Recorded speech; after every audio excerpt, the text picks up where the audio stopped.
mendorong Presiden Rusia Vladimir Putin dan sejumlah negara untuk menghabisi dolar AS sepertinya segera dimulai. Hal ini setidaknya terlihat dari terselenggaranya konferensi tingkat tinggi atau KTT BRI CIS 2024 yang kini dilakukan di kota Kazan, Rusia. Dimulai Selasa kemarin, beberapa sekutu utama Rusia dilaporkan telah berkumpul. Pertemuan ini diharapkan Kremlin akan menunjukkan ke Barat bahwa upayanya selama ini mengisolasi Rusia karena perangnya di Ukraina telah gagal. Setidaknya 20 pemimpin dunia telah hadir di KTT itu, mulai dari negara anggota seperti Presiden China Xi Jinping, Perdana Menteri PM India Narendra Modi, Presiden Afrika Selatan Cyril Ramaphosa.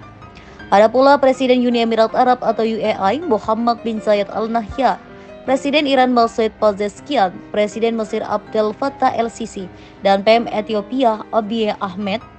Lalu negara pemerhati mulai dari dan Presiden Turki Recep Tayyip Erdogan dan PM Vietnam Pham Minh Chinh, serta pemimpin lembaga dunia PBB, Sekretaris Jenderal Antonio Guterres.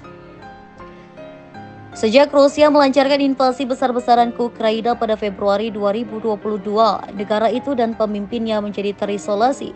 Sebulan setelah perang dimulai, berbondong-bondong negara seperti Kanada, Uni Eropa atau UI, Jepang, Selandia Baru, Taiwan, Inggris Raya, dan AS mengumumkan serangkaian sanksi terhadap Rusia. Sanksi menyasar bank-bank, kilang minyak, dan ekspor militer. Sanksi bahkan terus diberikan hingga kini. Surat perintah penangkapan ke Putin juga muncul dari Mahkamah Pidana Internasional atau ICC. Hal itu membuat Putin tidak dapat berpergian ke negara-negara yang menjadi penanda dengan Statuta Roma, perjanjian PBB yang membentuk pengadilan tersebut tanpa risiko penangkapan. Pada tahun 2023, ia melewatkan pertemuan puncak BRI CIS di Absel yang merupakan pihak dalam perjanjian tersebut. Muncul tekanan pada Pretoria untuk menahan pemimpin Rusia itu jika ia hadir.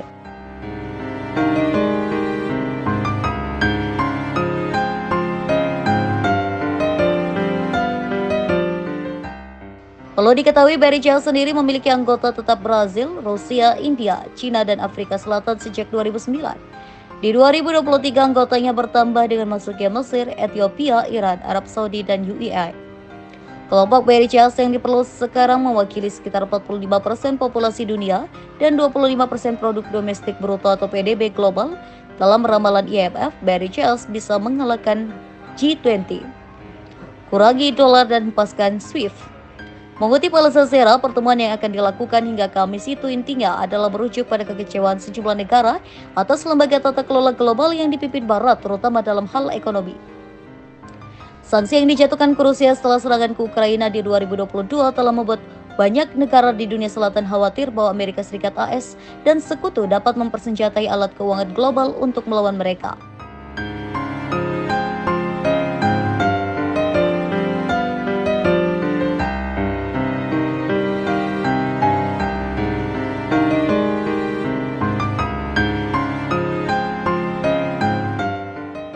Untuk tujuan tersebut, mitra BRI CIS ingin mengurangi ketergantungan mereka pada dolar Amerika Serikat dan sistem SWIFT, jaringan pengiriman pesan internasional untuk transaksi keuangan yang tidak lagi digunakan oleh bank-bank Rusia pada tahun 2022.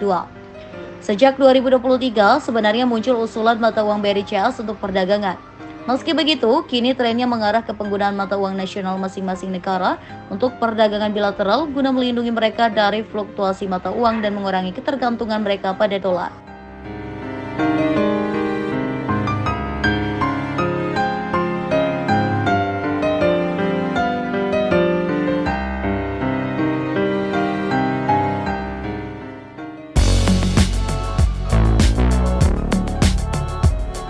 Konferensi tingkat tinggi Bridge 2024 semakin berambisi untuk meninggalkan dolar AS. Kehadiran Menteri Luar Negeri Indonesia Sugiono dalam KTT Bridge juga tampaknya menandakan Indonesia setuju dengan upaya tersebut. Padahal, ambisi menciptakan sistem pembayaran baru untuk menantang dominasi dolar AS telah dibahas sejak 15 tahun lalu oleh Bridge. Namun ternyata tidak mudah mencari penggantinya. Terbaru KTT Bridge yang diadakan di Kazan, Rusia, menyepakati deklarasi Kazan yang berisi 134 poin. Poin 65 disebutkan bahwa Bridge menugasi para Menteri Keuangan dan Gubernur Bank Sentral untuk terus mempertimbangkan penerbitan mata uang lokal dan perangkat pembayaran. Selain soal sistem pembayaran lintas negara, pertemuan tersebut juga membahas soal isu geopolitik. Presiden Rusia Vladimir Putin menyebut Washington menggunakan dolar AS sebagai senjata.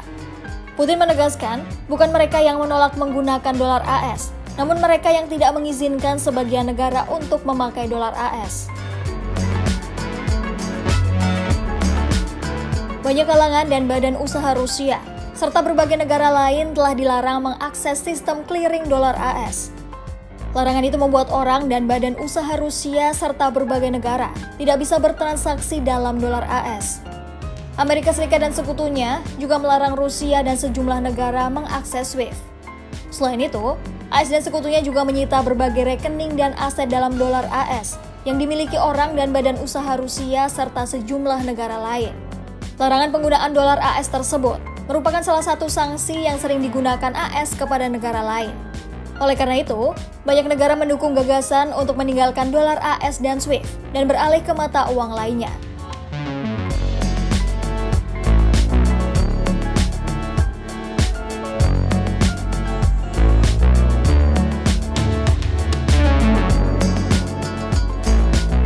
Selain membahas soal pembayaran baru, Putin juga mengusulkan pembuatan pelantar investasi bridge yang baru. Pelantar tersebut diharapkan bisa menjadi alat yang ampuh guna mendukung ekonomi negara-negara yang tergabung dalam bridge. Selain itu, bridge juga menyediakan sumber daya keuangan bagi negara-negara di belahan bumi selatan dan timur. Dalam pidatonya, Putin juga menyerukan hal yang sama, yang bertujuan untuk memfasilitasi investasi bersama antara negara-negara bridge dan kelompok negara berkembang.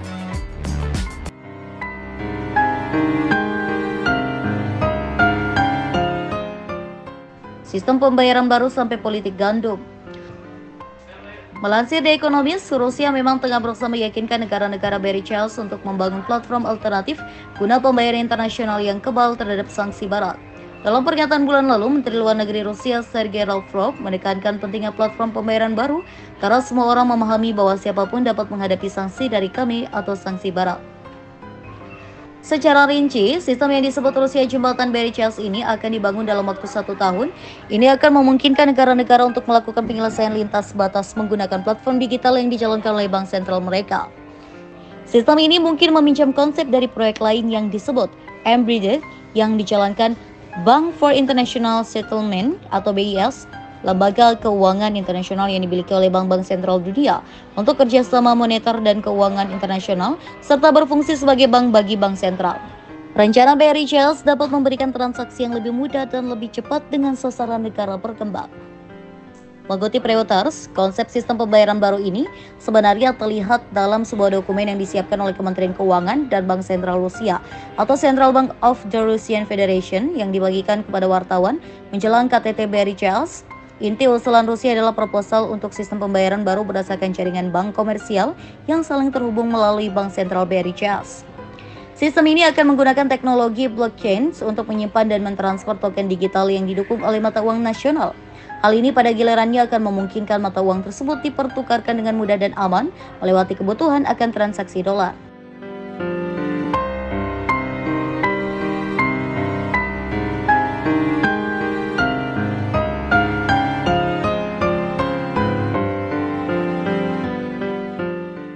Sebenarnya selain inisiatif baru untuk memfasilitasi perdagangan dan investasi, Rusia juga mengusulkan untuk menciptakan platform Barichels Clear untuk menyelesaikan perdagangan sekuritas. Dokumen yang dilihat Reuters menyerukan komunikasi yang lebih baik antara lembaga pemeringkat kredit di negara-negara anggota dan metodologi pemeringkatan bersama, meski tidak mengusulkan lembaga pemeringkat Barichels bersama.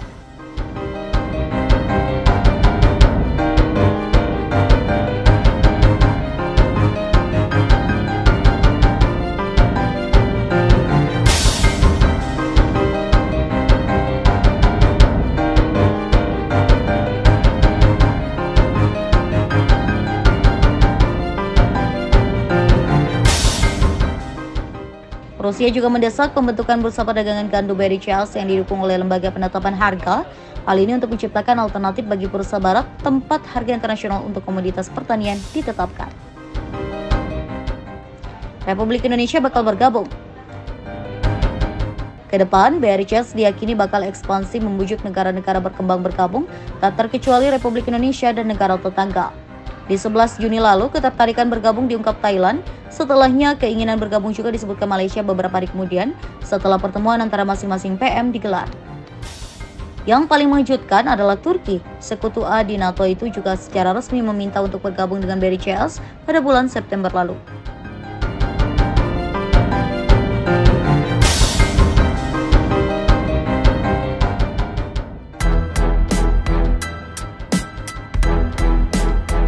Inilah momen Menteri Luar Negeri Sugiono saat tiba di Bandara Kota Kazan, Rusia pada Selasa 22 Oktober 2024. Ia disambut dengan sejumlah tokoh dan jajaran militer Rusia. Bahkan dalam penyambutan itu, ia sempat mencicipi sejumlah hidangan khas Kazan sebelum melanjutkan perjalanan. Ini adalah tugas perdana Sugiono usai dilantik Presiden Prabowo Subianto sebagai Menteri Luar Negeri. Lawatan pertama Menlu ini adalah untuk menghadiri konferensi tingkat tinggi BRICS Plus 2024 di Kazan, Rusia.